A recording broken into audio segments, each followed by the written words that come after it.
This finger in the urine, and this finger in my mouth. Now, how old is Harry? Well, Is he living? no, he passed. When did he die? He passed about 3-4 years ago. 3-4 years ago. Oh my goodness. I mean, he was pretty old actually when we did Blade Runner, so we knew he was up there in age. He might have been.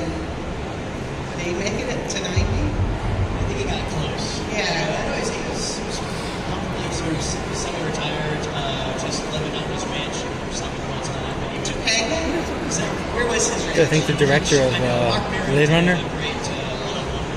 Oh, that would be interesting. He was just a little mad about it.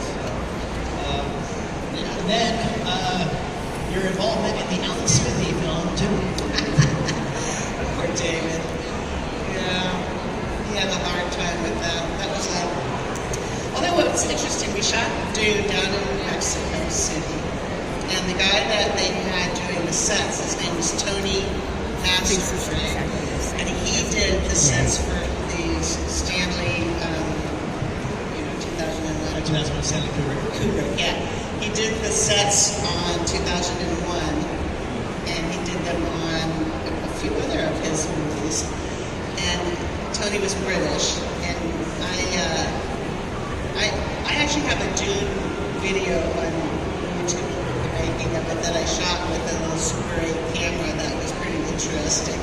I think it just says the making of Dune Shanyan or something like that. But I used to ask Tony, like how much are these sets costing? And now I can say, because both Dino De Laurentiis and Tony Masters are gone, but that was kind of a laundering operation for Dino, because you could go to Mexico City and you could say, well, these sets cost $80 gazillion, but then they didn't actually cost that to make it, so it was a little bit of a laundering deal, which is still a good reason to make a movie, in my opinion. It doesn't, who cares what kind of reason you need? At least the movie's getting made. I have never heard a dull story involving De Laurentiis. No, he was very interesting, and I worked for him again for Once Upon a Crime with Richard Lewis, and we shot the whole thing in Rome, and he had the cast one night go out to this dinner at a restaurant, which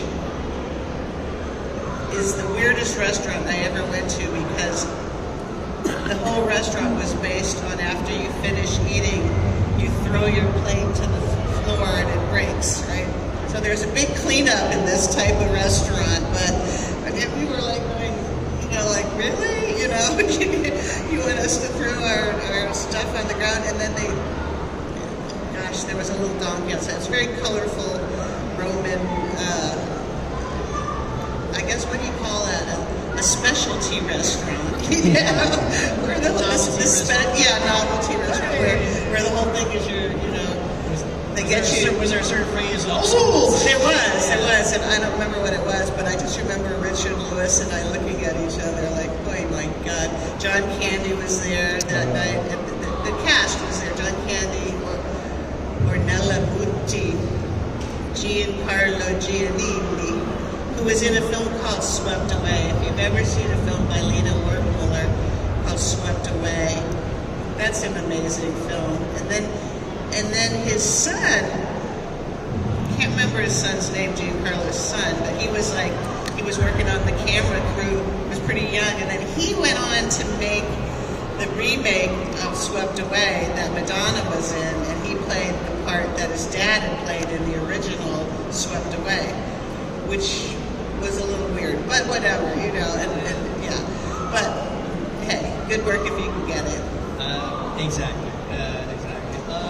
One more thing I wanted to touch on, just because it may not be a great movie, but I enjoyed it. If anything, first cast, Baby Secret of Lost. Oh, I like Baby. Yeah, I mean it was a very early version of what would be called a visual effects movie. They would never make that movie now the way they made it then, because they had little people that were like gymnasts that would crawl inside this rubber thing that was the baby, and then they'd have a headset on, and they were relatively blind in there. They didn't have like a camera that they could see where they were going. They had a headset, and someone out, where we were would go left, right, run, and then they could only be in the little dinosaur for like 20 minutes, right? So we had to work pretty specifically to make sure like they didn't fall over from sweat or dehydration. And there were some special effects. I feel like Baby Secret of the Lost Legend was one of the first visual effects. Because we did have green screen, not a lot, but we did, and it was the beginning of that. And then the movie came out in the theaters, but in my opinion, the folks that are most interested in dinosaurs are like babies, are like 18 months old or like a year old, and then so they really missed their audience, and the movie got more popular. I think it began to get popular when videos. Yes. Remember Blockbuster? Oh, yeah. Oh my God, Blockbuster! What a different Blockbuster video. It was such a different era. So you'd pop in this video, right? I mean, and then I remember the first after videos. I remember when the video business started to die because what were the records called that you could put in? And they were like the first. Yeah, laser discs. I remember laser discs, but that didn't for some reason catch on because I guess they miniaturized it to DVD. Yeah, and the DVD that was the transition, and now I guess I still own a bunch of DVDs, but I don't really play them that often because we're streaming now. I can't even imagine sort of the younger people trying to imagine what it was. I can't. I mean, in 1980, I didn't even have a cell phone, right? I didn't have a cell phone. And I see my two sons and their electronic addiction, and I'm telling you, I'm a little worried, okay? Because when you're like this all the time, now there are all these neck injuries that younger people are sort of dealing with because they never look up from their phone. It's a little worrisome. It's older people too. But we'll see. There's going to be a new incarnation of technology. The next one is we're just going to have chips put in our head, and we don't even have to go see movies anymore. We can just go, experience them, literally. The metaverse, yeah. I think that's what's next, isn't it? It's scary. I'm glad to know that you think of Baby fondly. I had a chance to talk to Wayne Pat about it too, and he was the same way. I had a good time. Well, but the thing is that we shot it in Africa, and one morning I'm coming to work, and they had a lot of Africans working for us, and there was one guy that had a machete, and we're driving by, and there's a bunch of snakes on the side of the road, and I go, what's that? And they go, oh, he's just making sure there's no snakes where you'll be running. And I was like, oh, right, okay. So it was a kind of dangerous place. I mean, there were little creepy crawlies running around there that could actually, and we had another incident on Baby where the cook, the chef, the guy who fed us at lunch and everything, he got bit. He was British. He got bit by mosquitoes and he developed malaria. We all had to take malaria pills before we went. And he got sick and he was in the hospital and he went a little nutty. And he tried to throw himself out the door, but people were there, out the window to stop him and everything. But this was malaria. And we also, on that movie, we had some other drama. I always find this the most interesting part of one's experience is what you went through when you were actually working on it. We had a driver that hit a woman and accidentally killed her. And she was in the village, one of the villages was there. Now the outcome was that Disney ended up giving a trust for all, she had like 5 children, ended up creating a trust for all 5 of these children, which was, sad to say, probably an advantage to them in the long run, but sort of horrible that her mother died as a result of it. But before that negotiation took place, the village was coming after the people who were working on the film. And one afternoon, we were told, drop everything, get in these trucks and go. And it was very dramatic. We were all like, what? And they had little army trucks for us. And I remember somebody grabbing me up and putting me on it. And then we had to drive over these bumpy roads for like 2 hours because we couldn't go out the way that we came in. So we had to go like this. And then we finally got on the highway. And then we went back to the hotel. But they had a very distressed village, coming to get us. And that's when a few days later, we didn't work. A few days later, there was a negotiation that took place between this woman and then the driver. Actually, he said, "No, the guy who did this went that way," and it was actually him. So it was quite self-preservation, quite dramatic, and that's what I found in Africa in general is that it had a very very different than in America. The line between like survival and just watching your TV or whatever was much thinner than it is for us here. It's like what level of comfort we experience is. I mean, there were a lot of experiences where you would watch villages, not a lot, hutched hats, everything with babies that their stomach was distended from not eating enough. I mean, that was true in India as well. So it's very different when you go to these different cultures and you work and let's just say, count your blessings, count your blessings. Amen. That's my feeling, count your blessings, because we have a lot of them here. Absolutely. And because I was a huge fan of his, what was your experience like with Patrick McGowan? Oh, poor Patrick. Patrick's dead now, right? Yeah, he is. Yeah, okay. Now, William told me that his wife was ill during the filming, so he was going back. I don't know. Patrick was what... Julian Fellows worked on that, too.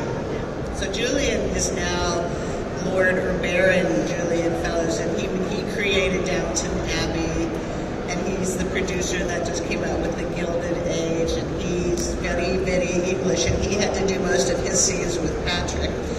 And Julian, I thank God for Julian on that show because my mother was with me on that show. She came with me, and she was a writer and I guess you could call her an intellectual.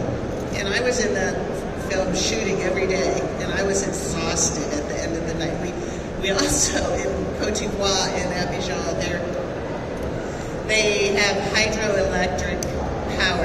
Somebody sold it hydroelectric power, but nobody thought to realize that they have 33% drought the year. So they had a third of the year that wouldn't have power. So in the hotel, they put these emergency generators on, and they put candles next to our bed.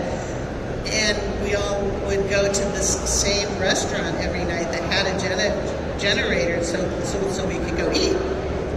But then you go to a restaurant, and I invited pretty early on Julian to come with me and my mom to dinner. So basically they would talk the whole time, and I could just sit there and be tired. I was always, because I just didn't have the energy to be charming and entertaining at the end of the day. I was just exhausted. But Julian loves to talk, and my mother loves to talk. So I would sit and eat quietly while Julian and my mother were having this great conversation, and I could just listen along to it. They would talk about books. They're very, very chatty people, and I couldn't keep up. But it was fun for me because I could just kind of be a passenger in the seat and enjoy it. And the reason I bring up Julian is because he did most of his scenes with Patrick, and would make the most hilarious fun of him at dinner because Patrick was in a pretty bad mood all the time. I mean, he just was. Who knows? Who knows why? I think he was an alcoholic, but I'm not sure. He was at that time. William had told me that his wife was ill at the time too. So any chance he could, he would fly back to the States and check up on her. So. Yeah. So he was in a pretty grumpy mood all the time, and whatever. I'm sure he didn't spend his whole life that way, but that's who he was at that time. He did all right. He's fine. Well, he's gone now, so whatever. We have to evaluated from posthumously. Well, thank you for indulging my capricious curiosity about all these wonderful projects. I'd like to invite our audience if they have any other questions. And like I said, get one question at a time. And just go ahead and come on up. Who's got one? All right, well, come on out. Yeah, let's do a line exam. I'll go on to him. Let him sit. You got your feet on, yes. We'll do it Donahue style. Yeah. Is the caller there? There you go. All right, what's your name, boss? What's your experience on, everybody likes to talk about Blade Runner and 2049. How was your experience on Wall Street? Oh, yeah. Well, not that great, but I mean, you know, This is real. Oliver, he's improved a lot. Oliver Stone's improved a lot over the years. As I guess many of us, the older we get, we look at what our behavior was in the past and maybe see how we could have done it better. And I think Oliver, well, I only learned this from Sean, his son, Sean Stone, who now has a podcast and he's doing a bunch of stuff. And I met Sean because we both are kind of dyed-in-the-wool conspiracy theory people. We just don't believe we're being told everything that anybody's saying, and it is the way it is. And I think his son, Oliver's son, Sean, has influenced his father quite a bit. You know, the older he's gotten, and I think Oliver sees he didn't treat me that well on that film. I think he's admitted that, and he's, through his son, apologized for that, you know. But that's the thing about show business. I mean, when you're right in the middle of it, and your star is, you know, on the rise and everything, you can lose perspective. And in my own case, my star rose pretty early in my 20s, and plus I guess the tendency is you want to believe that you're worth all the money that they're paying you. So you can kind of fall into the habit of, I guess the best word is bullshitting yourself. You know, you can go, yeah, of course I'm worth that amount of money. And I think Oliver was in that situation too, which is he was getting paid a lot of money. In the 80s, all our salaries were good.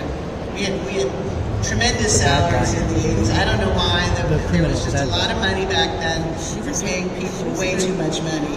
So he got paid a lot on that. And in Wall Street, Sean, his son, was this tall, and he played my son.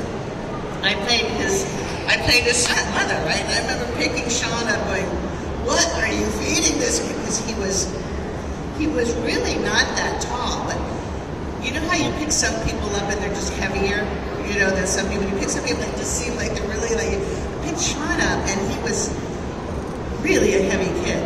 And I was not thinking he was going to be that heavy. And then I saw Sean, I think like 18 years later in Los Angeles, or Santa Monica.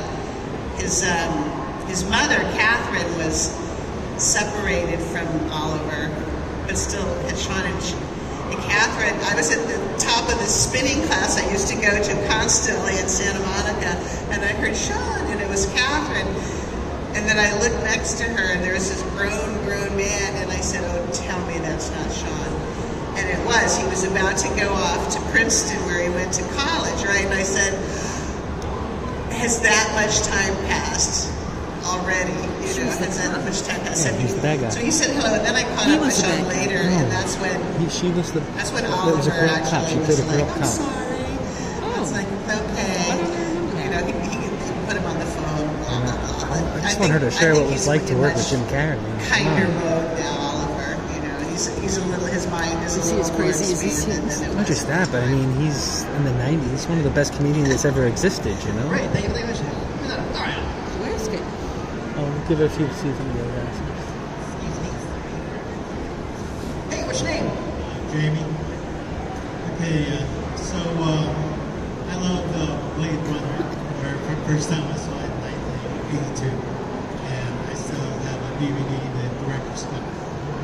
Anyway, my question is, so Blade Runner, there's a scene where Daryl Hannah plays Chris. No, the scene where what? Daryl Hannah plays Chris had a fight with Harrison Ford's character, and she was doing tumbling around up. Daryl Hannah's like real tall at 5'10", so I was wondering if she was really doing it or a body double. Well, she was doing part of it, but there was a gymnast there too.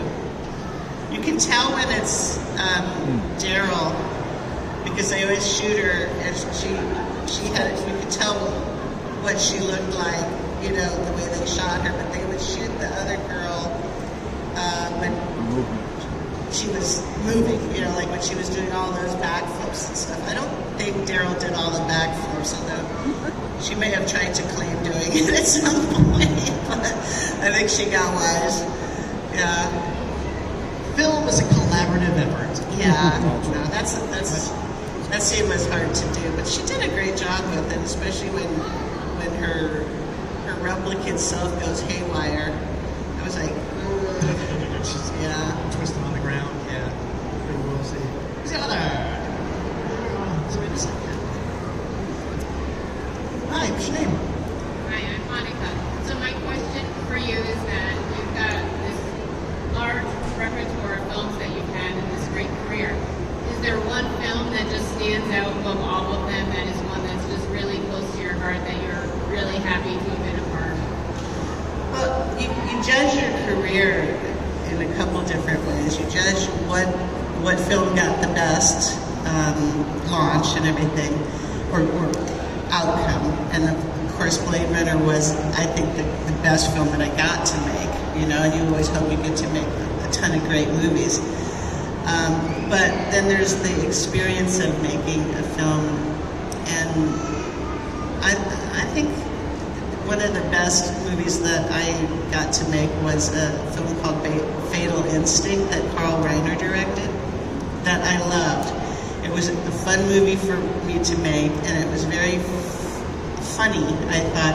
I feel like a lot of it should have gotten seen more than it did, and working with Carl Reiner was a really special experience. I really had a feeling of showing up to work, and he had a sort of fatherly effect. I really enjoyed working with him because he was very kind. There was never, you know, movies can have certain pressures and time restraints, and people push you and they go, hurry, hurry, hurry, or, you know, wait, or, you know, and it varies over the years, and you just get better at dealing with that. But he was always very polite and very kind, and I thought what the end result was really funny, you know, and I enjoyed that film a lot.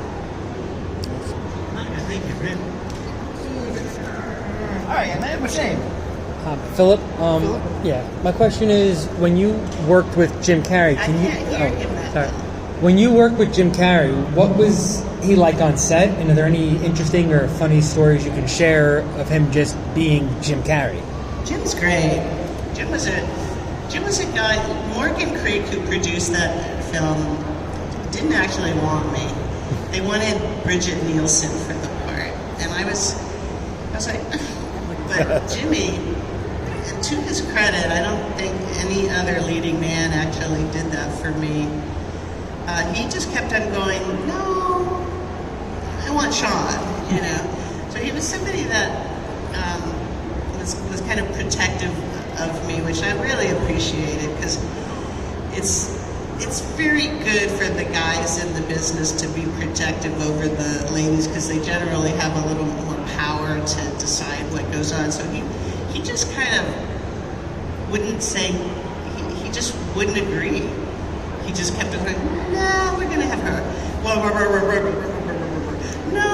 we're going to have her. You know? So I felt pretty happy about that. Plus, he's a very friendly guy and fun to work with. And he would tell a joke, and we'd all laugh, and then he'd walk off, and then you'd hear a big laughter in the next room. So he'd actually gone from us to go to the next room to do it for them, and then you'd hear like, you know, a couple minutes later, a big bunch of people laughing over there, because when you got a good joke on a set, he wanted to spread it around. It was really cute. Jim Carrey GPS. Wicked sense of humor, very wicked, but not a when you would hang out with them, you'd feel exhausted by, like, there are a lot of people, I sometimes feel this way around my sister. She's very hyper, and then you're like, oh my God, she walks out of the room and you're exhausted, you don't know what happened. He's very funny, but he's also kind of down to earth, so it's not like hypermania, you know. It's like Richard Lewis was a little more like, oh my God, he's so funny. You're laughing all the time. You need him to go in the next room for a while so you can rest. You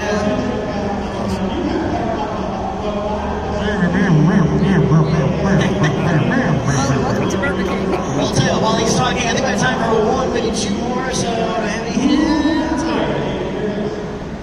right. Thank you. Hey, what's your name? Does she talk about her future projects, what she's doing now? Do you enjoy visiting? Oh, I love Florida. I have a friend down in Gulfport and a friends down at Longboat. Is it Longboat? Longboat Key. Yeah, Longboat. And I've visited them. I've got a couple friends in Gulfport and in Longboat. And I worked in Leesburg, which was a little bit out of Orlando, I guess. Yeah. And I loved working in Leesburg.